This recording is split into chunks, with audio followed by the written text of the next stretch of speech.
Good morning students. আশা কৰো সকলো ভালে আছা। আজি আমি আকৌ আহিছো এটা নতুন প্ৰ্যাকটিকেলৰ ভিডিও লৈ পেলাই আমাৰ ইলেক্ট্ৰনিক্সৰ ফাৰ্স্ট ভিডিও মিটাৰ ব্ৰিজ। সকলোৱে দেখিছে মিটাৰ ব্ৰিজ। আমি মিটাৰ ব্ৰিজ ইউজ কৰি পেলাই আমি এটা আননোন ৰেজিস্ট্যান্সৰ ভ্যালু উলিয়াব লাগে। আহাচোন আমি চাওঁ। এইখন আমাৰ মিটাৰ ব্ৰিজ সকলোৱে চিনি পোৱা। এতিয়া চোৱা আমাৰ এম অফ দা এক্সপেৰিমেন্টটো কি আছিল to find the value of a given resistance using meter bridge. Apparatus খিনি সকলোৱে জানাই মিটাৰ ব্ৰিজ এখন লাগিব এটা resistance box galvanometer battery jockey connecting wire আৰু আননোন ৰেজিস্ট্যান্স আমি এনি কাইন্ড অফ চুজ কৰিব পাৰো ওয়্যাৰ হক বা কিবা ৰেজিস্ট্যান্স বক্স ইউজ কৰিব পাৰো থিওৰিটো সকলো জানাই A meter bridge is a device used to determine the unknown resistance of a coil or any other materials that is a conductor and conductor hobo laibo. So meter bridge works on the same principle as that of Wheatstone bridge. A Wheatstone bridge principle to ami hokolue janui that balance condition of Ig na galvanometer through di ama current na jay aru PQ is equal to R by S. Etu aslam Wheatstone bridge principle. So ami a circuit diagram tur mote ami yat PQRS resistance kita value to determine কৰিছিলো যত ধৰা এটো আমি P consider কৰিছিলো এটো আমাৰ কিমান Q এটো R আৰু S ঠিক আছে এতিয়া আমি সাৰ্কিট ডায়াগ্ৰামটো ফলে যাও এটো হৈছে আমাৰ এটা সাৰ্কিট ডায়াগ্ৰাম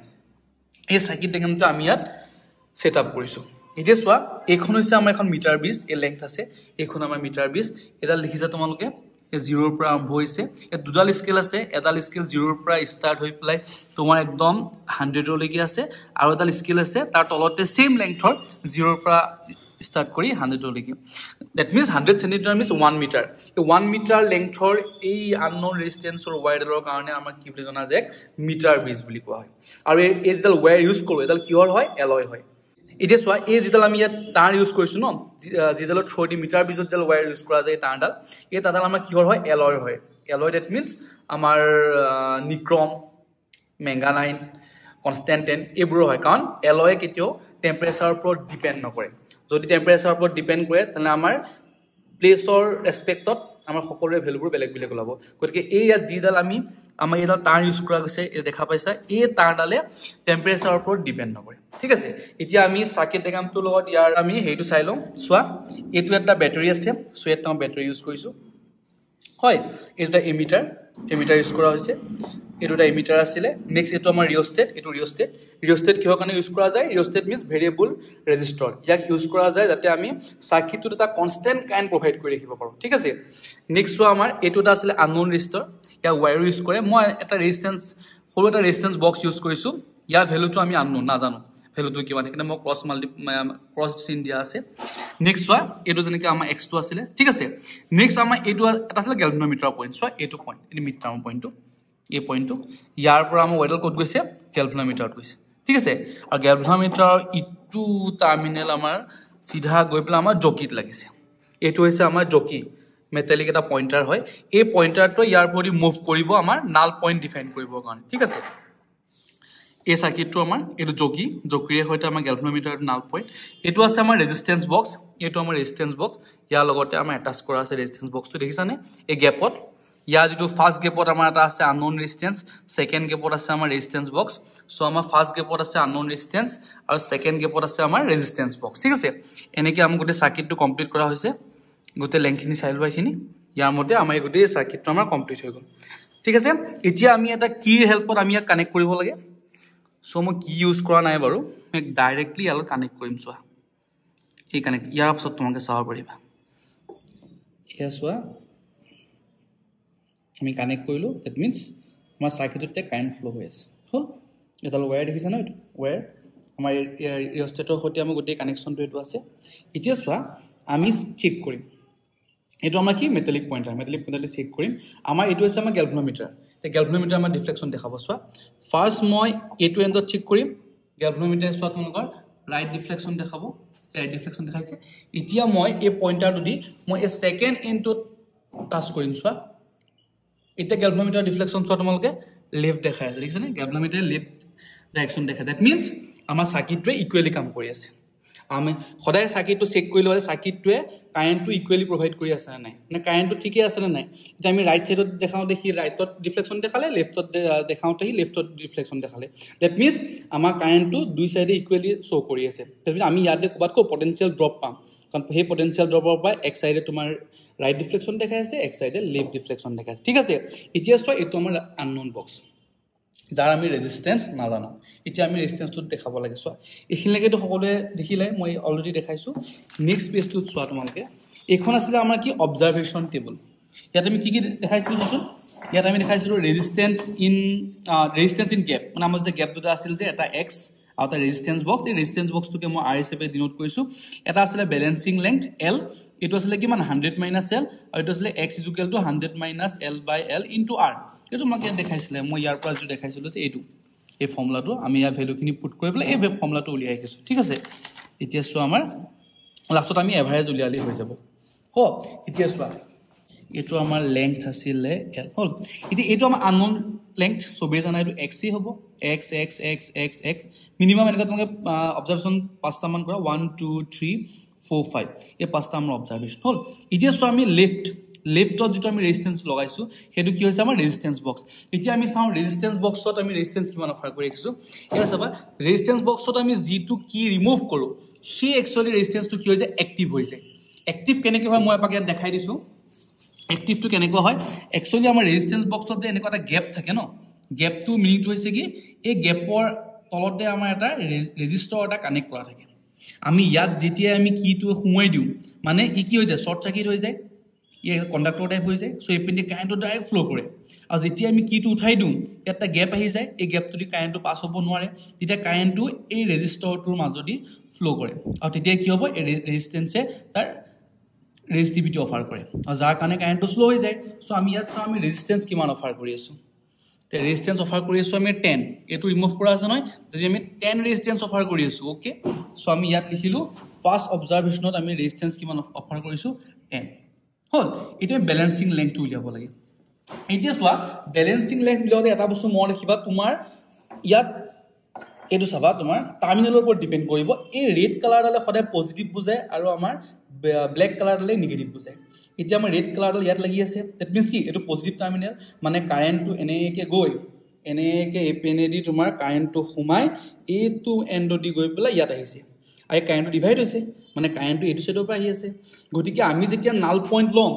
আমি হে নাল পইণ্টটো লওঁতে আমি এইটো সাইডৰ পৰা লম কাৰণ কাৰেন্টটো এপিনৰ পৰা আহি আছে এটা দুডাল স্কেল আছে এডাল 0 ৰ পৰা ষ্টাৰ্ট হৈছে এডাল 100 ৰ পৰা সো আমি 100 টো নলও কোনটো লম 0 ৰ পৰা কিহৰ কাৰণে কাৰণ কাৰেন্টটো এপিনৰ পৰা গৈছে যিহেতু ৰেড কালাৰ টাৰ্মিনেল ডাল এই সাইডটোৰ পৰা আছে ঠিক আছে এতিয়া চোৱা এটা আমি জকি ললো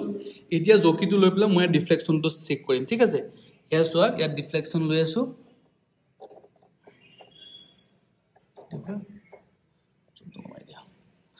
ইয়াত আমি ডিফ্লেকশন দেখাই আছে এই চোৱা ডিফ্লেকশন কিমান হৈ গল তোমাৰ অলমোস্ট ডিফ্লেকশন 0 আমি 0 কিমানত পাইছো এই পইণ্টটো মানে কিমান আমি ওপৰ স্কেলডাল চাম কিমানত পাইছো 34.5 এক্সাক্ট ডিফ্লেকশন পাইছো আমি কিমান 34.5 এইটো পইণ্ট চোৱা তোমালোকে 34.5 ত আমি নাল পইণ্টটো পাইছো এই পইণ্টত মানে হেইটো কি হৈ গল 0 হৈ গল 34.5 এতিয়া চোৱা এটা আমি কিমান লিখিম 34.5 তে 100 মাইনাস l কিমান হ'ব আমাৰ 34 পইণ্ট যদি আমি 5 মই এটো কিমান হ'ব 65.5 100 পৰা l তো মাইনাস কৰিলে হ'ল আমি ভ্যালুচনটো পাই গলো তেনেকৈ আমি মিনিমাম কিমানটা অবজাৰভেশন কৰিব লাগিব 5 টা মান অবজাৰভেশন কৰিব লাগিব তাৰপিছত আমি x ৰ ভ্যালুটো উলিয়ালি হ'ল এতিয়া মই দেখিবা আমি এই যেটো ইকুৱেচন লিখিছো ন x ৰ ভ্যালুটো এটো PQRS that means কি হ'ব PQ আমি ইয়াত ধৰা মতে এটো চোৱা PQRS P means x Q means resistance box or পৰা পাম আৰু R means আমি ইয়াৰ পৰা L নাল পইণ্ট লৈছো L পাম আৰু এটো কি RS S means 100 minus L হল আমি হেতু হিচাপে ললি হল ইয়াত এটো বস্তু মন ৰাখিবা P by QRS আমি ইয়াত কি লিখিলো P means x ঠিক আছে নেক্সট লে Q means resistance box পৰা পাইছো আৰু RS R means এটো length L S means এখিনি 100 minus L তে মই লিখুতে উল্টা হল কিহৰ কাৰণে কাৰণ যেহেতু মই লওঁতে মই অথনি আগতে যেটো লিখি লৈছিলো তো মই কাৰেন্টটো এটো সাইডৰ পৰা লৈছিলো এতিয়া মই পজিটিভ টাৰ্মিনেলটো এটাচ কৰিছো ইয়াত গতে কাৰেন্টটো এটো সাইডৰ পৰা আহিছে গতিকে এটো হ'ব L L divided by 100 minus L ঠিক আছে তো এটো আমাৰ কিমান হ'ব L divided by 100 minus L ঠিক আছে R by S মানে L divided by 100 minus L হ'ব এতিয়া চোৱা এটো তেনেকৈ হ'ব আমাৰ এটো 100 minus L হ'ব দেই L divided by 100 minus L এতিয়া আমি ইয়াৰ এটা ভ্যালু উলিয়াই দে চাওঁচোন বাৰু x equal to আমি কিমান পালো ওপৰত L এখিনি আমি সদায় ক্যালকুলেশনৰ ভিতৰত পাতিবা calculation okay so x equal to আমি কিমান পালো L L means আমাৰ ভ্যালু কিমান আছিল 34.5 100 minus L তলত থাকিব 100 minus L 100 minus L কিমান পালো 65.5 so 65.5 into আমি কি লিখিছিলো RB resistance box of value put koribo lage resistance box of value ami kiman paisilo 10 okay yat ami 10 lolu eta ami kori saw 345 divided by 65.5 yak ami divide kori saw sun ami kiman pao eta ami kote kiman dekhilo tu 5.27 ohm mane ami unknown resistance of value kiman palo ami ei unknown resistance to value palo 5.27 mane approximately 5 hoy অলপ ইফালিফাল হয় এটো actually 5 ohm হয় আমি জানো কানে কৈ আছো তোমালোকক হয়তো এনেকুৱা বক্স নিদি প্লে এডাল এনেকুৱা ওয়্যাৰ বা এনেকুৱা ওয়্যাৰডাল এটাচ কৰি দিব পাৰে সো ওয়্যাৰডাল আমি আননোন ৰেজিস্ট্যান্স উলিয়াব লাগে এটা আমি ফাৰ্স্ট টু কোড আমাৰ কিমান লাইছে 5 ওলাইছে নহয় তো আমি ইয়াত লিখি দিম ইয়াত আমি লিখি দিম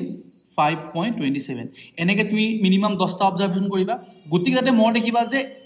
ইয়াৰ ভ্যালুটো মানে এপ্ৰক্স যাতে 5 ওচৰে পাজৰে থাকে এনেকুৱা নহয় এটা 5 এটা 10 এটা 20 তেনেকে হলে গম পাবা তোমাৰ এক্সপেৰিমেন্টটো ভুল হৈছে সো 5 কি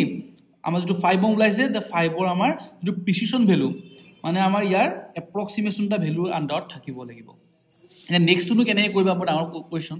নেক্সট টু কি কৰিবা নেক্সট টু কৰিবৰ কাৰণে তোমালোকে ইয়াৰ পৰা আৰু এটা ৰেজিস্ট্যান্স উঠাই দিয়া সাপোজ মই 5 ওম টু ৰিমুভ কৰিলো দ্যাট মিন্স কিমান গল 15 ওম হৈ গল সো এবাৰ আমি কিমান ৰেজিস্ট্যান্স অফাৰ কৰিছো 15 ওম অফাৰ কৰিছো ৰেজিস্ট্যান্স এই 15 ওমত আমি চাও মানে ইয়াৰ যে ৰেশিওটো কিমান ডিফ্লেক্ট কৰে বা ৰেশিওটোৱে কিমানখিনি শো কৰে চোৱা তাৰ কাৰণে মই আকৌ ইয়াত দেখাইছো চোৱা এইটো দেখে ডিফ্লেকশন দেখাই আছে নাই দেখুৱা এপিনে আহি তো ভালকে দেখ 0 কিমান পাছে ইয়াত দেখুৱা ইয়াত 0 কিমান হয় কিমান 21 আমি 0 21 22 কাৰেন্টটো এটো সাইডৰ পৰা আহি আছে গতিকে আমি ফাৰ্স্ট স্কেলডাল চুজ কৰিম 21 সো এবা আমি ইয়াৰ ভ্যালু কিমান পাইছো 21 আৰু ইয়াৰ ভ্যালু কিমান হ'ব 79 আকৌ ভ্যালু পালো তো ইয়াক তুমি ডিভাইড কৰি চোৱা ইয়াৰ ভ্যালু এপ্ৰক্সিমেট কিমানে পাব লাগিব তুমি 21 divided by 79 into 10 মানে 210 divided by 79 তো ইয়াৰ ভ্যালু এপ্ৰক্স মানে 5 এৰ এপ্ৰক্স পাব লাগিব গতিকে তোমালোকে এনেকে প্ৰেক্টিকেলটো কৰিবা চাবা যে ভ্যালুটো লওঁতে ক্যালকুলেশনটো কৰোতে যদি 5 ওমৰ এপ্ৰক্স ভ্যালু আহা নাই আকৌবা কৰিবা কিতিয়াবা কি হয় আমি যে এই মেটালিক পইণ্টটো দেখিছা এটো ধৰোতে ইয়াৰ একদম এই টিপ পাৰ্টটো আমাৰ এটাচড হ'ব লাগিব তা কিতিয়াবা দেখো টিপ পাৰ্টটো এটাচ নহয় নামি গল তেতিয়াও আমাৰ ভ্যালুটো অলপ ফ্লাকচুৱেট কৰে তোমালোকে আকৌ এবাৰ কৰিবা ক্যালকুলেশন কৰি চাবা যদি 5 এৰ এপ্ৰক্স আহে 4.8 5.2 সেই ভ্যালুখিনি যদি আহে তেনেকে তোমালোকে পাঁচটা অবজাৰভেশন কৰিবা কৰি মিন উলিয়াবা মিনৰ যেটো ভ্যালু পাবা সেইটো ইয়াৰ ভ্যালু হ'ব এই ভয় খাবলকে একো না একদম সহজ সেটআপটো এবাৰ আকৌবা চাই লবা ভিডিওটো তোমালোকে ৰিকেপ কৰি পেলাই আকৌবা ভিডিওটো চাই লবা ধুনীয়াকৈ যদি কিবা অসুবিধা আছে তোমালোকে কমেন্ট কৰি জনাব পাৰা থ্যাংক ইউ